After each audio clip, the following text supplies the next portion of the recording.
నాన్న చిన్నప్పటి నుంచి నన్ను చాలా ఇష్టంగా ప్రేమగా చూశారు. కేవలం మీ వల్ల మాత్రమే ఇదంతా కూడా జరుగుతుంది అని ఆరోపిస్తున్నారు. మీరు శత్రువుగా చూస్తున్నారు, తమ్ముడుగా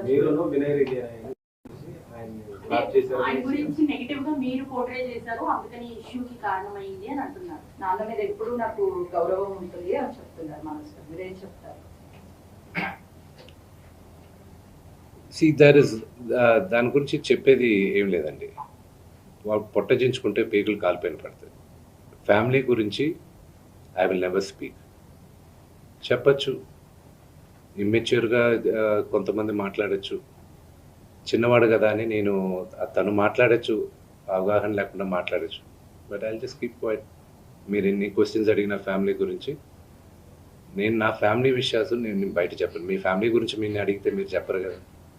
same thing, I will not talk about my family. మీరు ఫ్యామిలీ సమస్య అంటున్నారు, అదే ఫ్యామిలీతో నాకు రక్షణ కావాలని నాన్నగారు అంటున్నారు. ప్రాబ్లం ఎక్కడైందంటే, నేను కానీ ఊర్లో ఉంటే ఆ లెటర్ అసలు నేను కంప్లైంట్ ఇప్పించేవాడిని కాదు. I would have spoken to him. దీని అన్నిట్లోకి నేను విపరీతంగా నలిగిపోయేది మా అమ్మ. ఆవిడ మంచాన్ని పడింది. నాన్నగారు అడిగింది ఒకే ఒకటి, సరే ఆ లెటర్ వరకే నేను మాట్లాడతాను, నా ఇంట్లో ఉండడానికి వీలు లేదు అన్నారు. అంతవరకే మాట్లాడుతున్నాను, అంతవరకే. కానీ ఫ్యామిలీ గొడవ మీరు తమ్ముడిని ఇంట్లో ఉండొద్దు అంటాను కారణం ఏంటి? తమ్ముడితో అభద్రతను ఫీల్ అవుతున్నారా? తమ్ముడు ఆస్తి అడుగుతున్నాడా? తమ్ముడు పెళ్లి చేసుకున్న వివాహం మీకు నచ్చలేదా? అగైన్ మీరు అడిగింది ఏదైనా సరే నా ఫ్యామిలీ విషయస్ని మాట్లాడు. నేను లెటర్ పెట్టిన దాని గురించే మాట్లాడతాను. ఇవన్నీ మీరు ఏమన్నా ఊహించుకోవచ్చు. కానీ సుమాన పెళ్లి చేసుకున్నాడు, బిడ్డను కన్నాడు, అది శుభకార్యం, అది మంచిది. I hope he lives 100 years with good health and wealth. ఆయనకు అలాగ ఫీల్ అవుతున్నారంటే there is something, I don't want to say anything about it. But నాన్నగారికి, ఆయన ఇంటికి, ఏ తండ్రికైనా ఆయన సంపాదనకి ఆయనకే హక్కు ఉంటుంది. మా నాన్న ఆయన ఆస్తులన్నీ ఆయన కష్టార్జితం. మా నాన్న ఈ రోజుకి గర్వంగా చెప్పుకుంటారు, నాకు 2 చొక్కాలు ఉన్నాయి, ఆ చొక్కాలు నేను గంజి పెట్టుకొని నేను అరేంజ్ చేసుకున్నాను. ఎందుకంటే డ్రెస్ అండ్ అడ్రస్, ఒక వ్యక్తితో ఎలా మాట్లాడతావు అడ్రస్, నువ్వు వేసుకున్న బట్టలు, డ్రెస్, ఈ 2 గొప్పగా ఉండాలని. ఆయన తినడానికి, బ్రేక్ఫాస్ట్ తినడానికి డబ్బులు లేని రోజులు ఉన్నాయని ఆయనే గర్వంగా చెప్పుకుంటారు. మీ అందరి ముందు కూడా చెప్పున్నారు. ఆయన అక్కడి నుంచి ఆయన స్వయం కృషితో ఈరోజు ఆయన కానీ లేకపోతే మా అందరికీ మొదటి గుర్తింపు లేదు. మీరందరూ కూడా మాకు గౌరవం ఇచ్చేది కూడా మోహన్ బాబు గారి పిల్లలనే. ఇప్పుడు ఆయన లేకపోతే మేము లేము. ఇప్పుడు ఇట్ ఈస్ అన్ఫార్చునేట్. ఇప్పుడు ఆయన ఈరోజు నువ్వు నా దగ్గర ఉండడానికి వీలు లేదు అన్నాడంటే ఆయన ఇంట్లో, నేను ఉంటాను, నాకు హక్కేం ఉంది. నేను కానీ, మా సోదరి కానీ, నా సోదరుడు కానీ, మేమందరం బయట ఉండేవాళ్ళం.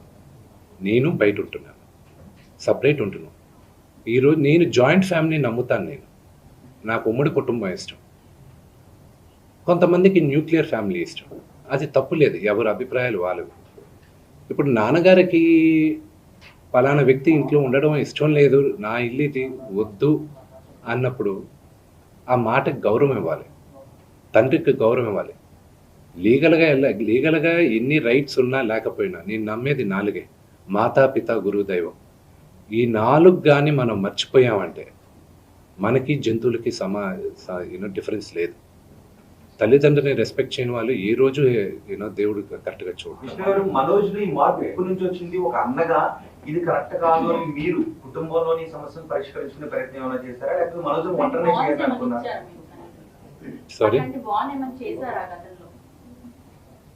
గతంలో ఒక వీడియో వస్తే ఇదంతా కూడా ప్రాంక్ వీడియో, జరిగినటువంటి గొడవని కప్పిపుచ్చే ప్రయత్నం చేస్తారు. అంటే మొదటి నుంచి ఈ వివాదం ఉందా, లేకపోతే 2 రోజుల నుంచి ఈ వివాదాలు ఉన్నాయండి?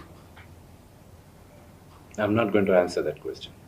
మనోజ్లో ఈ మార్పు ఎప్పటి నుంచి వచ్చింది? తల్లిదండ్రుల పట్ల వ్యతిరేక భావన మార్పు ఎప్పటి నుంచి వచ్చింది? మీరు ఇది కరెక్ట్ కాదు తమ్ముడు అని మీరు సర్ది చెప్పే ప్రయత్నం ఎప్పుడు చేశారు? నేను మళ్ళా చెప్తున్నాను, మా నాన్న చేసిన తప్పు ఏదైనా, మమ్మల్ని విపరీతంగా ప్రేమించడం. మా నాన్న చేసిన ఒకే ఒక తప్పు అది, మా ముగ్గురిని విపరీతంగా ప్రేమించడం. That's నేను all. నేను- నేను అదే అడుగుతున్నాను. మీ నాన్నగారు మిమ్మల్ని అంతగా ప్రేమించారు కదా, తమ్ముడు నాన్న ఇంత ప్రేమను చూపిస్తున్నాడు కదా, ఇది కరెక్ట్ కాదు అని మీరు మనోజ్ ఎప్పుడైనా మాట్లాడారు? I'll not answer that question.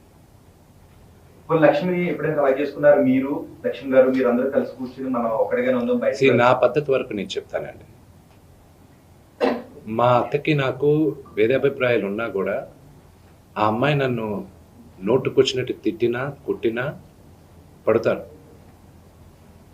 Okay, ఎందుకంటే నాకన్నా పెద్దది అక్క అన్న మాటకి. ఓకే, అది తనకి తెలుసు. ఆ వాల్యూ సిస్టంలో పెరిగిన వాడిని నేను. ఆ వాల్యూస్ నాకున్నాయి.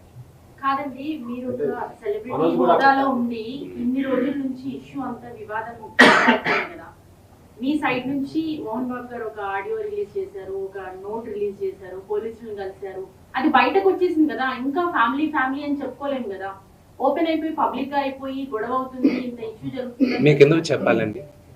చెప్పడం అని కాదు, అంత ఇష్యూ జరిగి బయటకు వచ్చిన తర్వాత ఇది మా ఇష్యూ అని అనుకోవడానికి ఉండదు కదా.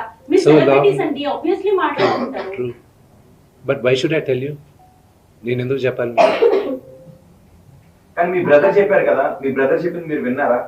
నేను మీరు వినకపోతే మళ్ళీ స్పష్టంగా చెప్తాను. మగాళ్ళైతే నాతో రండి, కానీ నా 7 నెలల కూతురు ముందు నా భార్యను అవమానిస్తూ ఉన్నారని చెప్పారు. నా భార్య గర్భవతిగా ఉన్నప్పుడు ఆమెపై దాడి చేసే ప్రయత్నం చేశారని చెప్పారు. నన్ను ఎదుర్కోలేక వాళ్ళ ముందు ప్రతాపాన్ని చూపిస్తున్నారని చెప్పారు. వాటికి మీ సమాధానం ఏంటి? I'm not going to answer that. I'm not going to dignify those comments. But నిన్న ఆడియోలో మోహన్ బాబు గారు కూడా అన్నారు, చాలా అవకాశాలు ఇచ్చారు సాల్వ్ చేసుకోవడానికి, ఎన్నోసార్లు తప్పులు తీసి సాల్వ్ చేసుకోలేదు. ఏమండి, నాకు కానీ if I had the chance ఆ ఆడియో బయటకు వచ్చేది కాదండి. నేను ఒప్పుకునేవాడిని కాదు. If I had the chance ఫిర్యాదులు చేసేవాడు కాదు, ఆడియో కూడా బయటకు వచ్చేది కాదు. 100% అయ్యేది కాదు. మా ఇక్కడున్న మా అందరు నాన్నగారు పక్కన ఉన్న వాళ్ళందరినీ నేను కోపడాను. నేను వచ్చేదాకా ఆగలేరా మీరు? నేను వచ్చేదాకా ఆగలేరా? నేను ఏమవుతుంది కానీ ఓవర్ నైట్ నేను మరుసటి రోజు మార్నింగ్ ల్యాండ్ అవుతున్నా, రాత్రి చేయాల్సిన అంత హడాబడి ఏం జరుగుతుంది ఇక్కడ? It wouldn't happen. బట్ చేద్దాం అనుకుంటున్నారు, ఎలా సాల్వ్ అవుతుంది? Time is the greatest healer అండి. Everything will resolve.